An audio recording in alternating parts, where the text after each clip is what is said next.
감사합니다.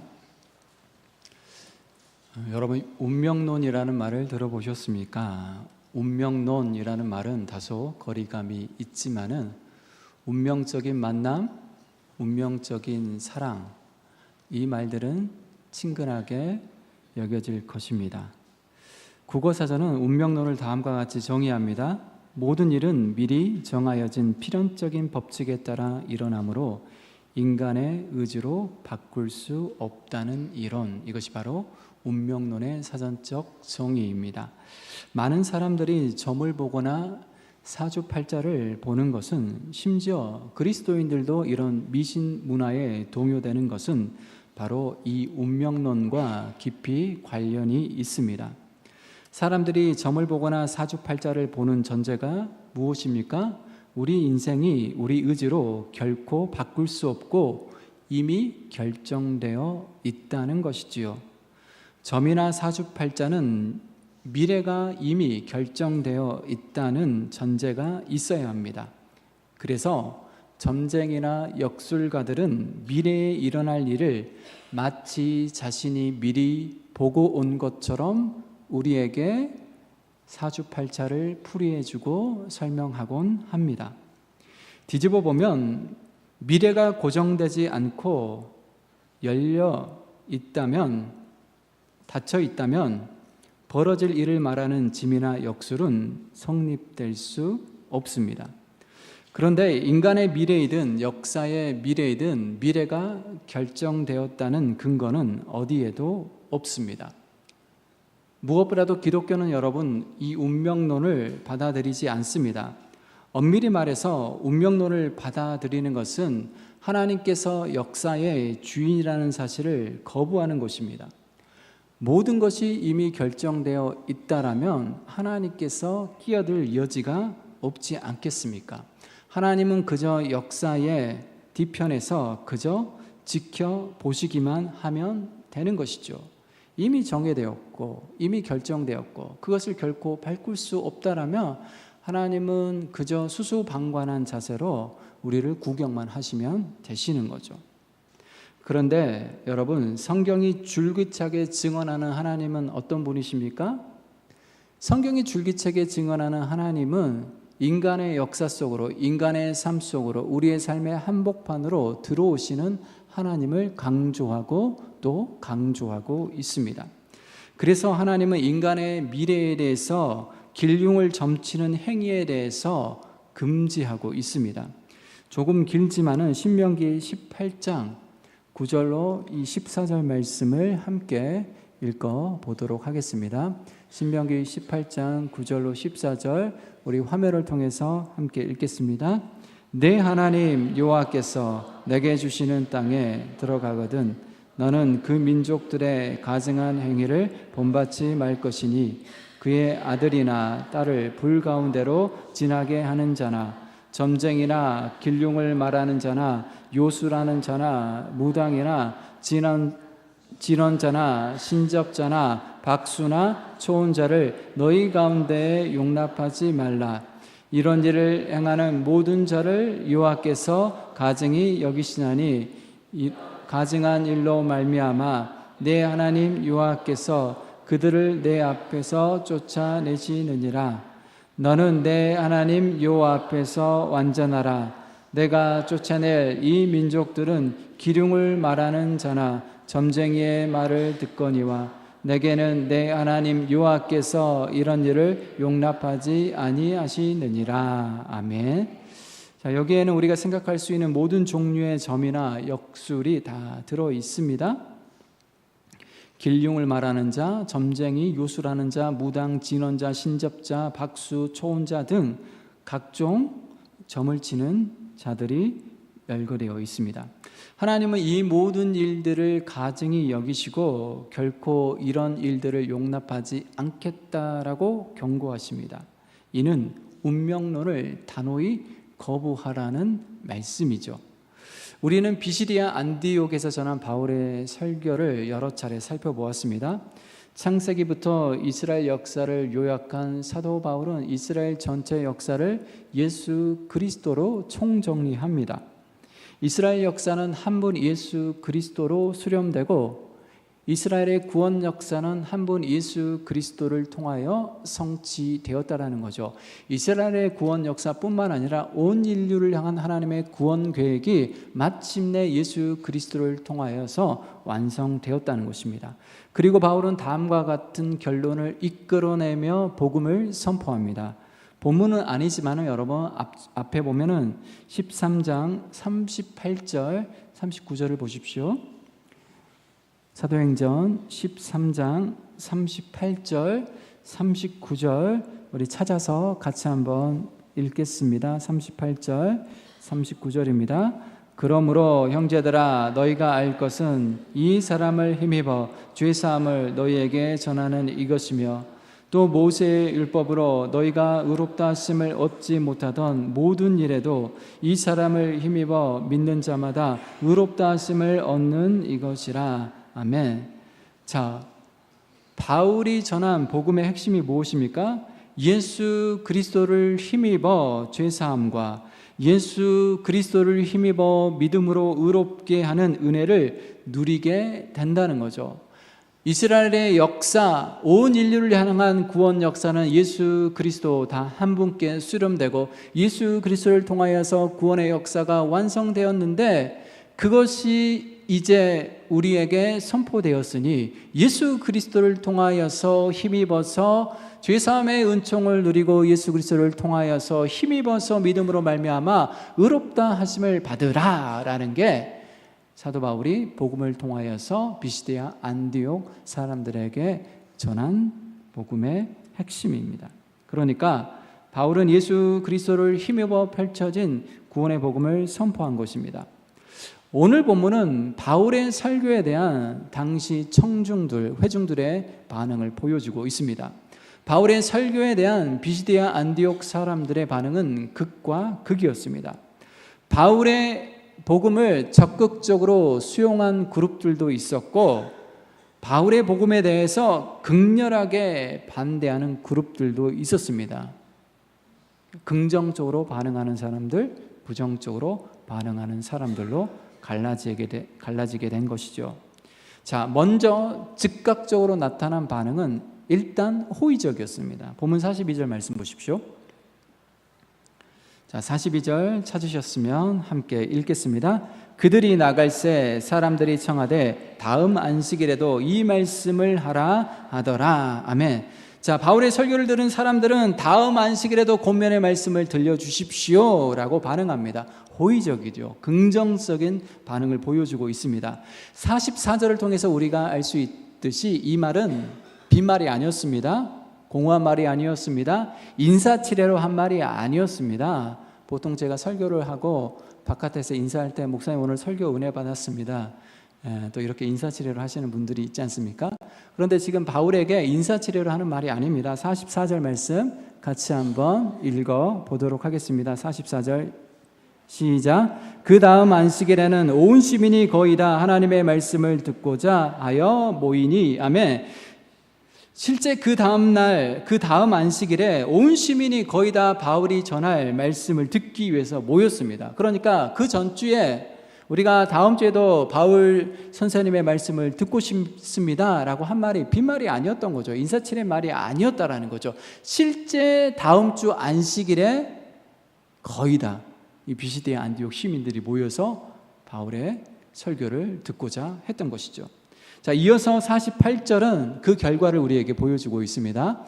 48절 함께 읽겠습니다. 이방인들이 듣고 기뻐하여 하나님의 말씀을 찬송하며 영생을 주시기로 작정된 자는 다 믿더라. 아멘. 자, 이것으로 보아서 여러분, 바울의 설교, 바울의 말씀에 가장 뜨겁게 반응했던 무리들이 누구였습니까? 이방인들이었죠. 유대인들이 아니라 이방인들이 뜨겁게 반응했습니다. 이방인들이 가장 열렬히 복음을 수용하고 복음을 받아들인 것입니다. 그러나 앞서 언급한 것처럼 바울의 설교에 대해서, 바울이 권면한 말씀에 대해서 극렬하게 반대했던 그룹도 있었습니다. 본문 45절 말씀 보십시오. 45절 계속해서 읽겠습니다. 유대인들이 그 무리를 보고 시기가 가득하여 바울이 말한 것을 반박하고 비방하거늘. 아멘. 자, 바울의 설교에 대한 열렬한 반응, 특히 이방인들의 이 뜨거운 반응을 보고 유대인들은 시기심에 사로잡혔습니다. 그리고 바울의 설교를 반박하며 비방하기 시작합니다. 자, 50절에 따르면 이들의 반박, 이들의 비방은 단지 말로 그치는 것이 아니라 행동으로 발전합니다. 자, 50절 계속해서 한 목소리로 읽겠습니다.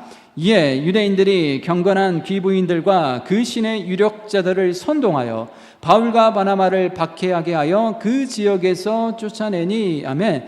유대인들은 당시 지역사회에서 상당한 영향력을 행사했던 유력자들을 선동하여 바울과 바나바를 어떻게 했습니까? 추방하기에 이릅니다. 쫓아냈던 거죠, 여러분. 그러니까 말로만 비방하고 말로만 반박한 게 아니라 실제 행동으로 그들을 쫓아냈던 것입니다. 이와 같이 여러분, 바울의 설교에 대한 청중의 반응들은 극과 극이었습니다. 오늘 저와 여러분들이 주목하고자 하는 바는 첫 번째 반응, 호의적인 반응, 긍정적인 반응, 특별히 이방인들이 열렬히 바울의 복음을 수용했던 그 반응을 오늘은 집중적으로 살펴보고자 합니다. 자, 48절 말씀 제가 다시 한번 읽어드리겠습니다. 이방인들이 듣고 기뻐하여 하나님의 말씀을 찬송하며 영생을 주시기로 작정된 자는 다 믿더라. 아멘. 하나님께서 영생을 주시기로 작정된 사람들은 다 믿더라는 것입니다. 이 말을 여러분 곰곰이 생각해 보십시오. 오늘 설교 말씀의 제목입니다. 영생을 주시기로 작정된 자는 다 믿더라. 이 말을 뒤집어 보면 이렇게도 해석할 수 있습니다. 하나님께서 영생을 주시기로 작정하지 않은 사람들은 결국 믿지 않더라. 본문에 등장하고 있는 바울과 바나바를 박해하고 추방했던 유대인들처럼 말입니다. 아무리 영생의 말씀을 들려주어도 영생을 주시기로 작정되지 않은 자들, 불행히도 그런 자들은 바울의 복음을 거부하더라라고 우리는 본문을 해석해 볼 수도 있는 거죠. 자, 그렇다면 우리는 여기서 이런 질문을 제기해 볼 수 있습니다. 영생을 주시기로 작정된 자, 곧 구원받을 사람들이 이미 예정되어 있다는 말인가? 반대로 구원의 은총으로부터 죄된 사람들, 곧 하나님으로부터 버림받을 사람들이 이미 결정되어 있다는 말인가? 소위 예정론에 관한 질문입니다. 그리스도인들이 앞서 언급했던 운명론에 쉽게 영향을 받는 이유는 바로 예정론과 운명론을 혼동하기 때문입니다. 전통적으로 여러분, 예정론은 두 기둥으로 구성되어 있습니다. 선택과 유기, 이 유기를 버려짐이라고 하기도 합니다. 선택, election, 유기, rejection, 이 두 가지의 기둥으로 예정론이 구성되어 있습니다. 그래서 소위 예정론을 이중 예정론이라고 부르기도 합니다. 기독교 교리 중에서 이 예정론은, 그러니까 이 이중 예정론은 언제나 뜨거운 이슈였습니다. 웨스트민스터 신앙 고백은 예정론에 대해서 이렇게 설명하는데요.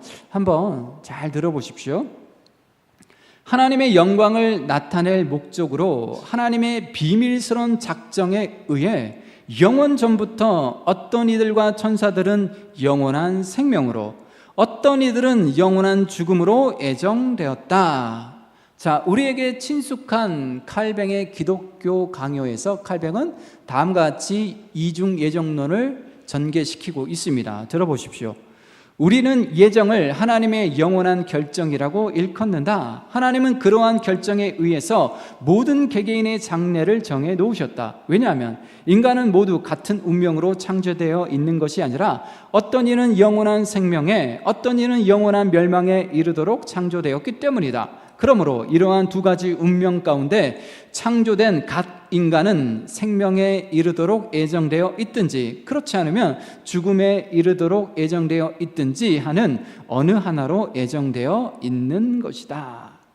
자, 이러한 예정론의 진술, 이러한 예정론에 대한 설명을 우리가 그냥 겉으로 읽어보면 하나님은 자의적 폭군 내지 인간의 자유를 억압하는 침범하는 분, 심지어 인간을 불공평하게 대하시는 분으로 보입니다. 여러분, 이미 구원받을 사람과 구원받지 못할 사람들이 결정되어 있다라면 전도할 필요도 없잖아요. 어차피 우리가 전도하지 않아도 구원받을 사람들은 전도를 당할 것이고, 우리가 아무리 힘써 복음을 전해도 어차피 믿지 않을 사람들이 예정되어 있다라면 그 사람들은 복음에 대해서 끝까지 거부하기 때문입니다. 영원 전부터 하나님이 어떤 이들은 구원으로, 어떤 이들은 저주로 작정했다라고 그렇게 진술하는 교리는 기쁜 소식이는커녕 칼뱅 자신이 말한 것처럼 끔찍한 소식임에 틀림없습니다. 흔히 예정론의 근거 본문으로 여러분 로마서 9장을 언급합니다. 로마서 9장 12절 13절 말씀 한번 띄워주시죠. 로마서 9장 13절 12절 13절 화면을 통해서 같이 한번 읽겠습니다. 리브가에게 이르시되 큰 자가 어린 자를 섬기리라 하셨나니 기록된 바 내가 야곱은 사랑하고 에서는 미워하였다 하심과 같으니라. 아멘. 하나님께서 여러분 누구를 선택합니까? 장자 에서를 선택합니까? 차자 야곱을 선택합니까? 차자 야곱을 선택합니다. 언제 선택하십니까? 태중에 엄마 뱃속에 있을 때. 그러니까 하나님께서 야곱을 선택한 이유가 야곱이 하나님의 말씀에 순종하고 하나님을 경외하고 하나님께 이쁜 짓을 했기 때문에 하나님께서 야곱을 선택한 게 아닙니다. 태어나기도 전에 하나님께서는 야곱을 상속자로, 언약의 상속자로 선택하십니다. 그러면 하나님께서 야곱을 선택한 이유가 뭡니까? 왜 장자 에서를 선택하지 않고 야곱을 태중에서 태어나기도 전에 선택하셨습니까? 이것은 하나님의 주권적인 선택 외에는 달리 설명할 방법이 없습니다. 이어서 여러분 바울은 로마서 9장 20절 21절에서 결정타를 날립니다. 바로 이 부분이 예정론 교리의 절정이죠. 자, 띄워주시죠.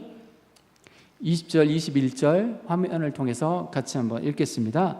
이 사람아 내가 누구에게 감히 하나님께 반문하느냐? 지음을 받은 물건이 지은 자에게 어찌 나를 이같이 만들었느냐 말하겠느냐? 토기장이가 진흙 한 덩이로 하나는 귀 있을 것을 하나는 천이 있을 그릇을 만들 고난이 없느냐? 아멘. 이 사람아 내가 누구에게 감히 하나님께 반문하느냐? 하나님의 주권적인 선택과 예정에 토를 달지 말라는 거죠. 창조주가, 조물주가, 토기장이가 흙을 가지고 귀한 그릇을 만들든 천한 그릇을 만들든 밥그릇을 만들든 물그릇을 만들든 개밥그릇을 만들든 그것은 토기장이 마음이라는 것입니다. 자, 그렇다면 인간은 그저 하나님의 주권적인 선택과 자의적인 결정대로 움직이는 허수아비에 불과하다는 말입니까? 하나님의 예정, 곧 선택과 버려짐의 원리로만 움직이는 세상 속에서 인간의 자유의지는 아무런 의미가 없는 것일까요? 어차피 정해졌다라면, 우리가 선택한 것도 이미 정해졌다라면 우리의 자유의지가 무슨 소용이 있겠습니까? 누군가는 선택받았고 누군가는 버림받는 이 상황을 선택과 버려짐으로 설명하는 바로 이 끔찍한 예정론 교리가 바로 우리의 상황을 설명하는 최선일까요? 여러분 어떻습니까? 실질적으로 하나님께 선택받은 사람들이 있는가 하면 저와 여러분처럼 하나님의 자녀가 되고 구원의 은총을 누리고 있죠. 그러나 여전히 복음을 거부하는 사람들도 있습니다.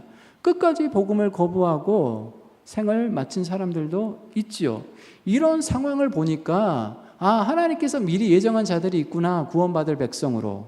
또는 구원받지 못할 백성으로 정한 자들이 있구나라는 이러한 끔찍한 교리로 우리의 현 상황을 설명하는 게 과연 최선일까요? 자, 여기서 우리가 놓치고 있는 중요한 사실 하나를 짚어드리도록 하겠습니다.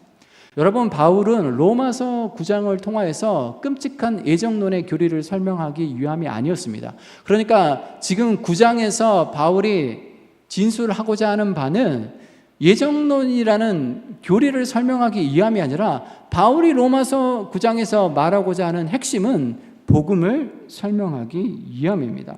어떤 사람들은 지옥에 떨어질 운명에 처해 있음을 곧 유기의 교리, 버려짐의 교리를 설명하기 위해서 로마서 9장을 기록하고 있는 것이 아니죠. 여러분, 사실 로마서가 유명한 이유는 뭡니까? 로마서야말로 복음을 차근차근 체계적으로 설명하고 있는 복음서가, 서신서가 로마서이기 때문에 우리는 유독 로마서에 관심을 기울이지 않습니까? 로마서는 여러분 복음에 대해서 가장 체계적으로 가장 설득력 있게 제시하고 있습니다. 9장도 마찬가지로 바울은 9장에서 복음을 선포하는 것이지 예정론의 끔찍한 교리를 선포하는 것이 아닙니다. 바울이 9장에서 강조하고자 하는 복음의 핵심 내용은 이방인들도 하나님의 자녀가 될 수 있는 그야말로 기쁜 소식입니다. 하나님의 절대 주권에 따라 이방인들도 하나님 백성 삼으시겠다라는 거죠.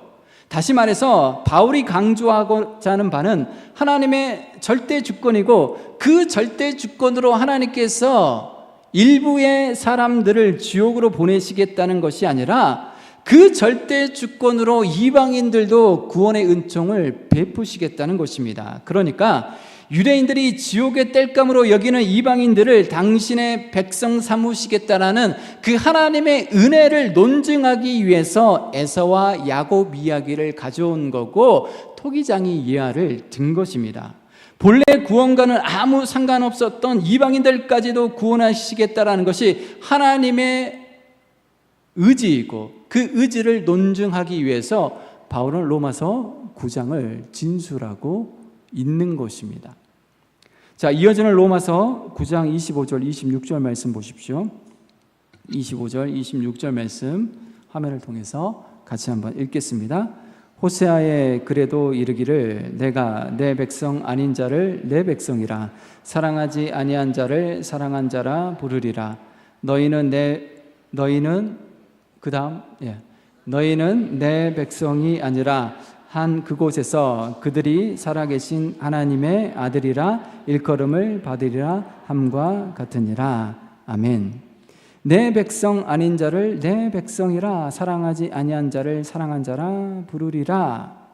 내 백성이 아니라 한 그곳에서 그들이 살아계신 하나님의 아들이라 일컬음을 받으리라. 한마디로 하나님은 이방인도 하나님 백성 삼으시겠다라는 것이죠. 유대인들로서는 충격적인 이야기죠. 왜냐하면 유대인들의 입장은 뭡니까? 이방인들은 하나님의 구원, 하나님의 은혜와 상관없다라고 여겼던 거죠. 그들은 지옥의 땔감으로 여겼던 이들이 유대인들인 거죠. 오늘날도 여러분 예루살렘 가보시면 아시겠지만 보수적인 유대인들은 여러분 이방인들을 바라보는 눈빛이 지옥의 땔감 정도로 여기는 그 경멸의 눈빛을 우리는 오늘날에도 예루살렘에서 확인할 수 있습니다. 그러니까 이 구원과 하나님의 백성, 언약 백성, 구원의 은혜와 전혀 상관없는 백성들, 이방인들. 그래서 여러분 유대인들은 이방인들과 상관하지 않았고 이 사마리아 사람들과도 상관하지 않았습니까? 그런데 하나님께서는 이방인들도 하나님 백성 삼으실 수 있다는 거죠.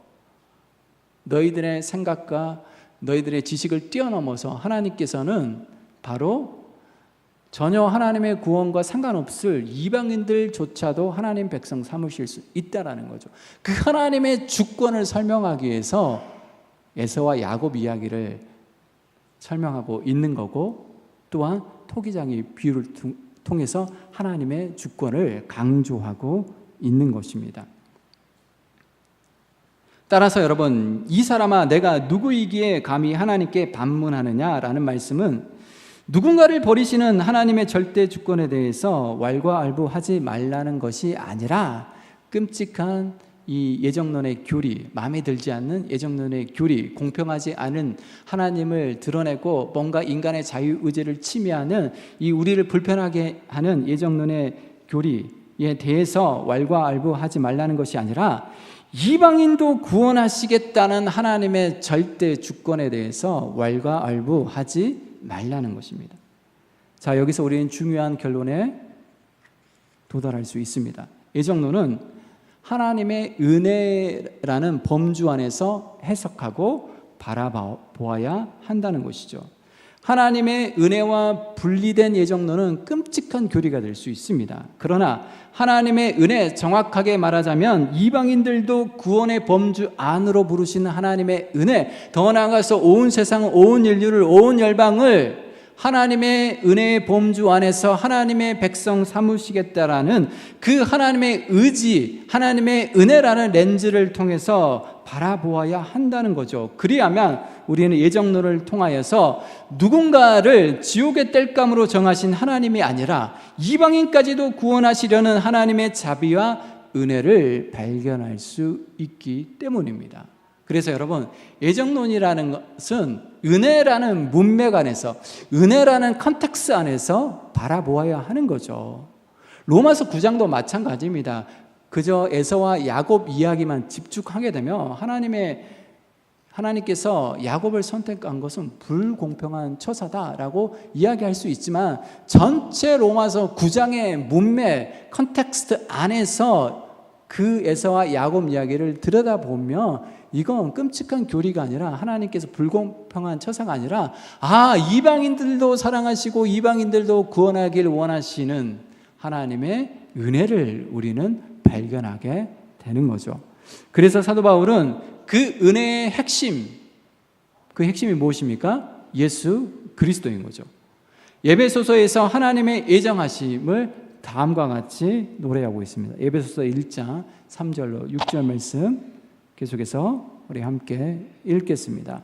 찬송하리로다 하나님 곧 우리 주 아버지께서 그리스도 안에서 하늘에 속한 모든 신령한 복을 우리에게 주시되 곧 창세전에 그리스도 안에서 우리를 택하사 우리로 사랑 안에서 그 앞에 거룩하고 흠이 없게 하시려고 그 기쁘신 뜻대로 우리를 애정하사 예수 그리스도로 말미암아 자기의 아들들이 되게 하셨으니 이는 그가 사랑하시는 자 안에서 우리에게 거저 주시는 바 그의 은혜의 영광을 찬송하게 하려는 것이라. 아멘. 에베소서 1장 3절과 6절 말씀을 읽을 때는 어떻게 읽어야 됩니까? 찬송하리로다. 찬송의 기쁨, 가슴 벅찬 감격을 가지고 에베소서 1장 3절부터 6절까지 읽어야 되는 거죠. 자, 여기에서 창세 전에 그리스도 안에서 우리를 택하사라는 부분을 주목해 보십시오. 하나님은 창세 전에 예수 그리스도 안에서 우리를 선택하셨습니다. 엄마 뱃속에서 선택한 게 아니라 이 세상이 창조되기 이전에, 창세기 이전에 그리스도 안에서 우리를 선택하셨습니다. 여기서 우리는 이런 질문을 제기해 볼 수 있습니다. 예정론의 근거에서 우리를 선택하시기 위해서 하나님께서 누구를 버리셨습니까? 누구를 유기시켰습니까? 이것이 중요합니다. 하나님은 예수 그리스도 안에서 우리를 선택하시고 예수 그리스도를 버리셨습니다. 선택과 유기, 선택과 버리심, 이게 이중 예정론의 핵심이지 않습니까? 한 분 예수 그리스도께서 우리 대신 저주를 받으신 것입니다. 이것이 바로 선택과 유기의 이중 예정론의 핵심입니다. 여러분, 우리가 예정론을 제대로 이해하기 위해서는 예수 그리스도와 분리된 하나님이 아니라 예수 그리스도를 통해서 계시된 하나님을 보아야 합니다. 곧 십자가에서 계시된 하나님을 보아야만 예정론이 끔찍한 교리가 아니라 우리 마음속 깊은 곳에서 찬송이 넘치고 감격스러운 고백이 넘치는 예정론이 될 수 있는 거죠. 십자가에 계시된 하나님은 어떤 하나님입니까? 인간을 결코 버리시지 않는 하나님이시죠. 십자가에 계시된 하나님은 자신을 버릴지언정, 독생자 예수 그리스도를 버릴지언정 인간을 버리지 않는 사랑의 하나님이십니다. 하나님의 영원하신 예정은 인간을 버리시는 것이 아니라 예수 그리스도 단 한 분을 버리심으로 우리를 선택하시는 하나님이신 것이죠. 우리를 구원하기 위해서 독생자 예수 그리스도를 버리시는 하나님의 은행, 하나님의 사랑, 이것이 바로 예정론을 간통하고 있다는 것입니다. 따라서 예정론은 끔찍한 교리가 아니라 무엇입니까? 복음 중에 복음인 거죠. 그래서 사도 바울은 에베소서 1장에서 찬송하리로다 그리스도 안에서 우리를 창세전에 선택하셨습니다. 바울은 로마서 9장에서 이방인들, 유대인들은 상상할 수 없었던 지옥 자식이었던, 지옥의 땔감이었던 이방인들도 하나님의 주권으로 선택하신다라는 하나님의 그 구원의 은혜를 강력하게 선포하게 해서, 그 구원의 복음을 선포하게 해서 여러분 로마서 9장을 진술하고 있고 체계적으로 복음을 선포하고 있는 것입니다. 여러분, 물론 그렇다고 해서 모든 인류가 구원을 받는 것은 아닙니다.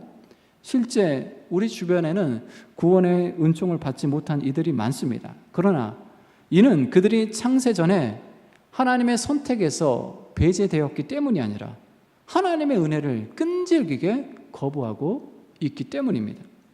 그렇게 보면 여러분, 본문 48절에 기록된 영생을 주시기로 작정된 자는 다 믿더라, 바로 이것은 구원받기로 이미 선택된 사람들만 믿었더라라는 것이 아닙니다.